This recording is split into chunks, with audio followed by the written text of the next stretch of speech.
Jordan, and as we say out here on the reserve, twin day, which is Swahili for let's go. Jumbo everyone, and welcome aboard Kilimanjaro Safari today. My name is Haley, and I'm going to be your safari guide as we make our way into the Harambe Wildlife Reserve. Now, before we get started out there on our journey, I do have a few safety reminders first. Number one is to remain fully seated at all times, even while the truck is not in motion. And number two, please keep all of those hands, arms, feet, and legs into the truck at all times as well.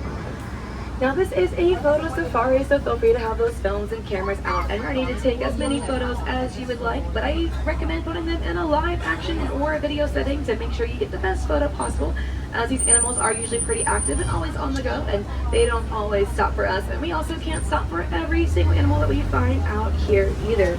But now we are going to get started here in the Little Aturi Forest, and as we are starting along our journey, if you do have those phones and cameras or hats or any loose belongings like small children and loved ones, I do recommend that you keep a tight grip on them, as this road can get a little bit bumpy out here, and anything or anyone who may fall out of the truck this morning, we will not be able to stop for.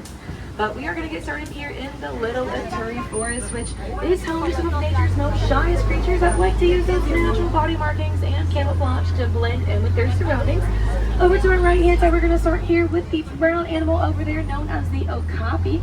Now, as you can see, the okapi is wearing her zebra party pants today, as she has those black and white stripes on those back and legs, which oftentimes make people think that okapis are related to the zebra family. But they're actually just the closest living relative of the giraffe. Now, just like giraffes, okapis have a very long prehensile tongue that they can use to wrap around the branches of the forest to pull their food right off from with, but they can also use those very long prehensile tongues to clean their ears and even lick their very own eyeballs. Now, over to our left-hand side here, we're actually approaching these smaller rhino species found in Africa, known as the black rhinoceros. Now, I do say that it is the smaller rhino species, however, it will still weigh about 3,000 pounds, so it is still a very large animal. Now, the black rhino is considered a browser, as they like to browse through the forest to find their food because they have a pointed shape upper prehensile lip, which makes it easier for them to latch onto those twigs and branches to pull their food right off. Now, on our right-hand side here, we are passing by this gray and tan color antelope here, known as the greater kudu. Now, these are all females here, as they do not have any horns, and only the male greater kudu have horns. But now, the greater kudu there to our right are one of the tallest forest antelopes, as they can stand about 55 inches tall just at the shoulder, but they can also jump up to about 8 feet high in the air. Now, you may have noticed the copper-colored antelope behind the bushes there to our left-hand side with 2 horns known as the bongo. He was kind of hiding a little bit back there, so we didn't get the best view of him. But we actually had some pretty good luck this morning in the forest, so I am hoping that luck is going to continue along with us here as we are making our way down into the dangerous waters here of the Safi River. Now, the river is home to some very dangerous aquatic animals that will spend most of their time in the water, so they can get a little bit tricky to spot and find, as they tend to look like a floating rock or a dark shadow submerged completely under the water surface. On the right, you may catch a glimpse of a hippopotamus hanging out there, but I am hoping we're going to get lucky and find 1 or 2 more hippos up ahead. That might be a little bit easier for everyone to see. We also have these pink-backed pelicans hanging out on the shore here to our right-hand side. These birds get their name from a very light pink color that appears on their backs, which will become darker during the mating season, almost like they are blushing a little bit. But on our left here, we actually have a full bloat of Nile hippopotamus. Now, a bloat is just what a group of hippos are called, as they tend to look like a bunch of floating rocks on top of the water surface. Now, remember to remain fully seated at all times, my friends, or else we will not be able to stop for any other animals throughout our journey today. Now, hippos can hold their breath for about 8 minutes underwater at a time before ever coming up for air, and they are herbivores, as their diet consists mainly of fruits and vegetables, with occasional grass and hay also mixed into their diet as well. Now, on average, hippos can weigh up to about 5,500 pounds on the average, but despite their very large size, hippos are known to outrun the human up on dry land. Now, I know that we saw a few herbivores back there in the water, but over to our left-hand side, we are crossing over some carnivores here. These carnivores are known as the Nile crocodile, and they are the largest crocodile. Now, once again, my friends, please stay fully seated at all times.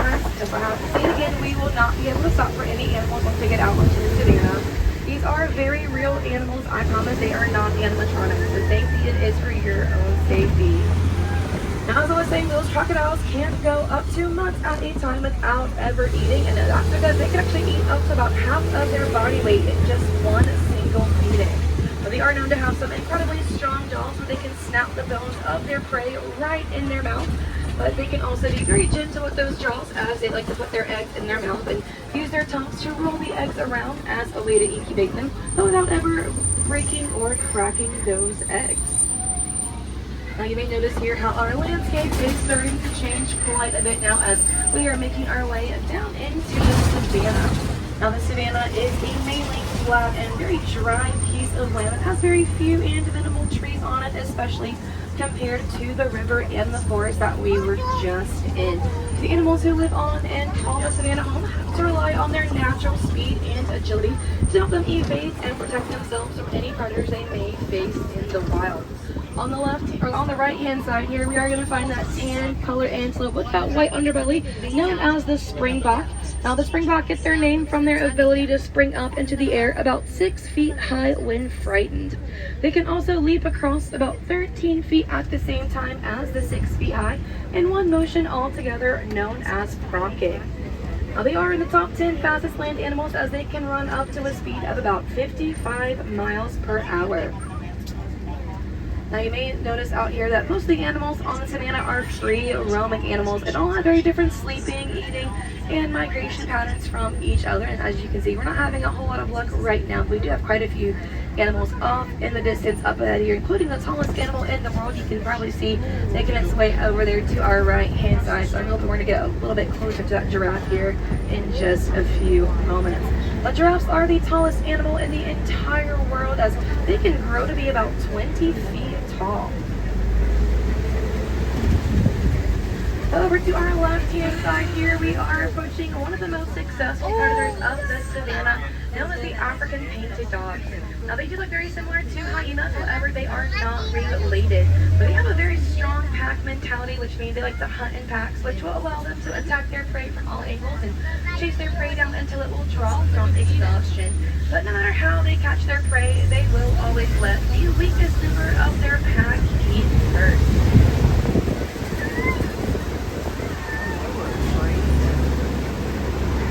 Coming up to our left here, we actually have some sable antelope here, which are hanging out to the right-hand side of that termite mound. Then we also have the Ankole cattle here as well.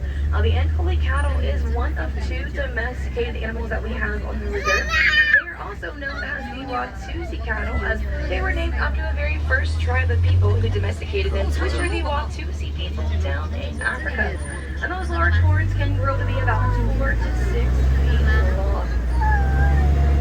Now, as I mentioned, giraffes are the tallest animal in the entire world, and because of their tall height, a group of giraffes together are known as a tower because they do tower over everything and everyone out on the savanna. Now, our giraffes here on the reserve are known as the Maxi giraffe, which you can tell by that rough and jagged edge across the lacy pattern along their bodies. Now, giraffes are a very active animal, as kind of like myself. Giraffes will spend most of their day eating and looking for food, as they have a very long prehensile tongue that can be about 16 to 18 inches long, but they can use to reach up to pull their food from those lower hanging branches off of trees in the wild. Now, giraffes are an animal who I like to say that have a lot of love to share and give with the other animals on the savanna, as they do have some pretty big hearts, as the giraffe's heart will weigh up to about 20 pounds. Now, even though they are the tallest animal in the world, they are pretty fast too, though, as they can run up to a speed of about 30 miles per hour. On our right-hand side behind this tree here, we do have a herd of wildebeest hanging out there. Now, the wildebeest are the largest migratory animals of the savanna, as they will travel thousands and thousands of miles across the savanna each year. Now, wildebeest also like to travel in some pretty big herds that will reach up to 1.5 million wildebeest at just one time.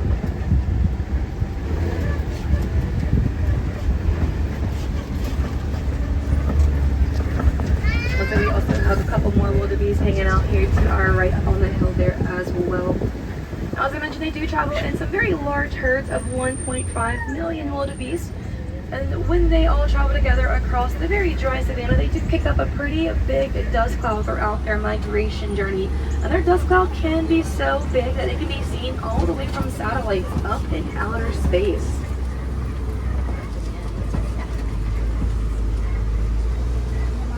So we have at least one more giraffe kind of hanging out there to our left-hand side. Not quite the best view though. Now mama giraffes do give birth to her babies standing up, so I like to say that a baby giraffe's very first friend in this world is gravity. As that baby is born and introduced into the world with a 6-foot drop, but once that baby is born, it can get up and walk in the very first hour of ever being born. But I am starting to see quite a few trees broken down here, which could be a good sign that we are making our way into some elephant territory now. Elephants are the largest land mammal to walk the planet, and they are pretty active creatures as they like to bulldoze trees down to help them clear a path when migrating to find their next closest food or water. And they also will bulldoze trees down just for fun sometimes as well. And on our right hand side, we're going to find that African elephant there to your right. And also coming up to our left hand side here, we are going to find the largest monkey species in Africa, known as the African mandrills. Now they are the largest monkey species, as males can weigh up to about 100 pounds. We have a couple of them hanging out on the rock or on the hill. Past those rocks, there's also one on the rock. Now mandrills do look very similar to baboons and oftentimes get confused for one another, but you can always tell the difference as mandrills are a monkey and have a very small tail on their bottom end, and baboons and mandrills get confused for each other, and baboons do not have a tail at all. And now both male and female mandrills will have a red and blue color on their noses, but the males is naturally a little bit more brighter than the females. But now when mandrills feel threatened or even excited, that red and blue color will become a little bit more vibrant on both males and females. But I am hoping that we're going to find a few more elephants up ahead throughout our journey, as elephants like to live and operate in what is called a matriarchal society, which means that baby female elephants will grow up to spend the rest of their lives with their mothers. Now baby male elephants, they will spend the early years of their life with their mothers as well, but once they reach those late teenage years, they will venture off to live by themselves in the wild. Now, as I mentioned, elephants are the largest land mammal to walk the planet, as they can weigh anywhere from about 2.5 tons all the way up to 7 tons. They also have a very long trunk that will grow from the front part of their face, which can grow to be about 7 feet long. But an elephant's trunk by itself has more muscles in it than we as humans have in our whole entire bodies. And they can use those trunks for some everyday functions like drinking, breathing, and eating. Now, a fully grown elephant will use their trunks to eat up to about 300 pounds of food every single day.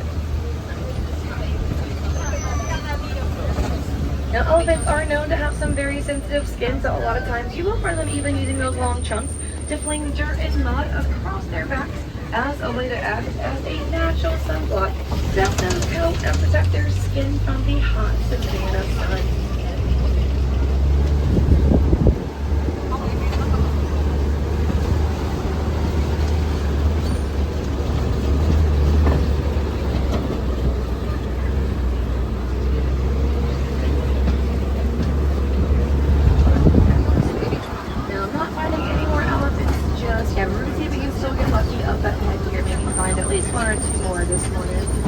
As I mentioned earlier, they are pretty active creatures and they like to migrate a lot throughout the day, so they do stay very active out here as well. But in the meantime, we are getting ready to make our way around an island here to our left-hand side. And if you look closely, you may even notice that this island looks pretty familiarly shaped as well, but it is home to a flamboyant of greater flamingo. Now, the greater flamingo are the tallest and the lightest shade of teeth compared to any other species of flamingos. Also, we have one more elephant kind of back there behind that tree as well. Now, the greater flamingos get their pink color over time from the nutrients found in their diet, known as beta-carotene, as their diet will consist mainly of some tiny brine shrimp and crustaceans. But that being said, it does take about a full 2 years for flamingos to turn completely and fully pink in color.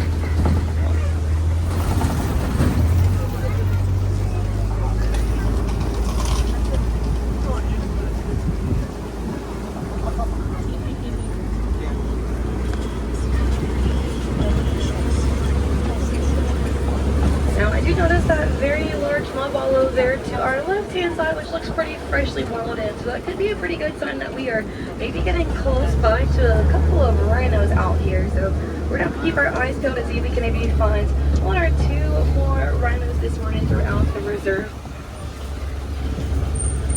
But in the meantime, we are making our way into an area that I like to call big cat territory. So we're going to see if we can get lucky on our way to find some rhinos and maybe see if we can find some big cats. If you look very closely, kind of in the top right-hand corner of that hill behind that fence, there are a couple of cheetahs sitting there. Now, cheetahs are the fastest land animal in the entire world, as they can run up to a speed of about 60 miles per hour. Now, cheetahs also have the ability to go from a speed of 0 to 60 miles per hour in a matter of just 3 seconds. But I like to say that cheetahs are just sprinters and not marathon or long distance runners, as they can only maintain and hold that speed for about 100 yards. They're a little bit hard to see though, but I had hoped that we might get lucky to maybe find some other big cats up ahead that might be a little bit easier for us to see this morning. Now we are approaching this pretty large rock formation here, which are known as some Copy rocks, and one of the most famous Copy rock formations is Pride Rock in Disney's movie The Lion King. Now, Copy rocks are usually home to some very large predators that live on top to help protect their territory a bit better. But we're going to find some big cats kind of flying around here to our left-hand side. Now, I know that the song does say that the lions sleep tonight. However, lions will sleep about 16 to 20 hours out of the daytime because they are nocturnal animals. They do their hunting during those night hours because that eyesight will become about 6 times more sensitive at night than a human.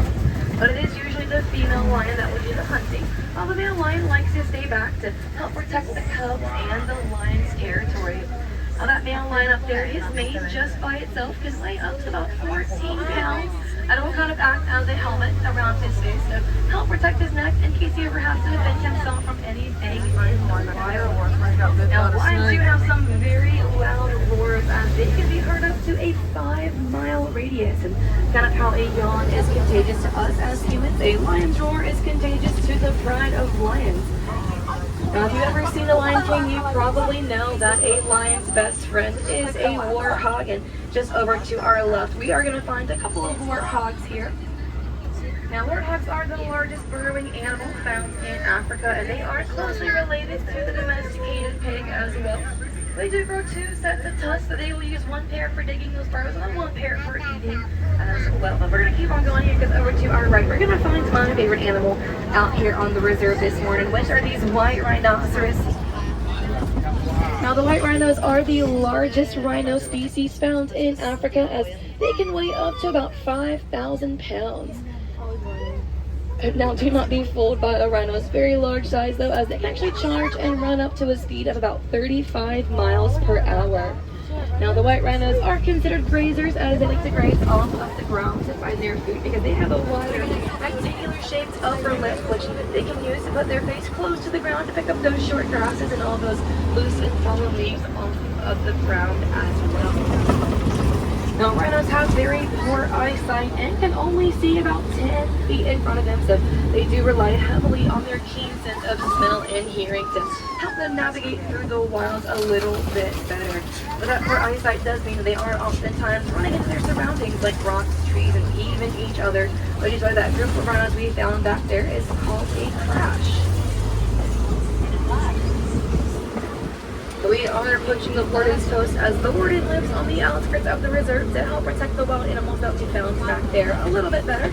But the warden also likes to take care of these small furry animals here, known as which are Sumeri goats, known as the Nigerian dwarf goats. Now, these goats look pretty small in size, however, they are fully grown adults, which means that this is as big as they are ever gonna get, which makes these goats very great pets to have compared to larger livestock animals, as they are much smaller in size and they require a lot less room to live and survive. But they also are very easy to maintain, as all they really need to be happy is just some grass to eat, a fence to be contained in, and something to climb and jump on as well. Now the warden provides those goats with some food and shelter, and in return those goats will help keep the grass nice and cleanly cut, but they also will provide a sweet goat's milk that's considered to be of high value that the warden can take and sell to the villagers of Harambe for a profit.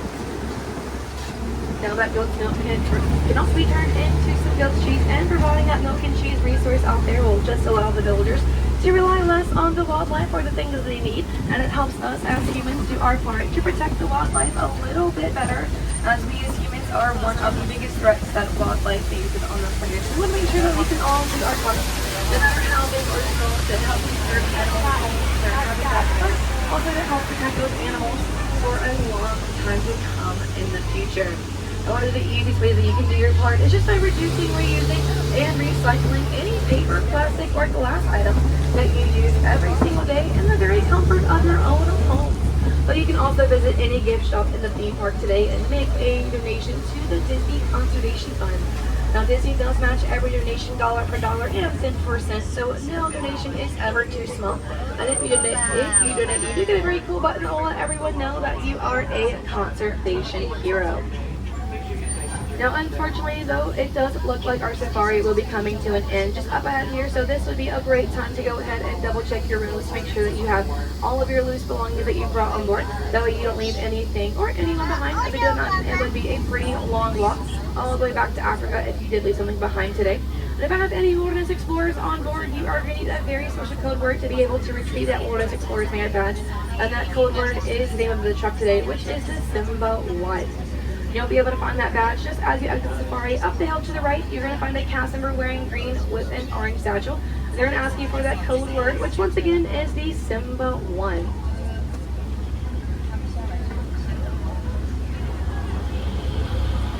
Now we should be getting it all clear from the warden here in just a moment. So once again, go ahead and double check those rows to make sure that you have all of those loose belongings that you brought on board.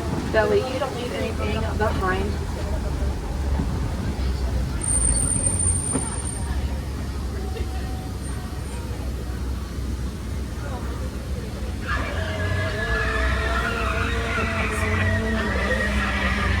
Now, even though our safari is coming to an end, that doesn't mean your animal encounter in the park has to come to an end. As right as you exit the safari, you will be at the entrance of the Gorilla Falls Exploration Trail, which is about a 15 to 20 minute walking trail where you can see and learn about a family of gorillas, some zebra, maybe even find some more hippos underwater at the underwater viewing area of the hippo pool. You can even find some smaller animals like some meerkats and some naked mole rats as well for those skin possible fans on board. But friends, here in Harambe, we do not like to say goodbye, as goodbyes are far too sad and final. So we prefer to say a Swahili phrase known as Kwa Harini, which means to go well. So friends, Kwa Harini, go well, go wild, and go through the rest of your day out there in the Animal Kingdom or wherever your next adventure may take you today. Our friends on the right, watch those hands, arms, feet.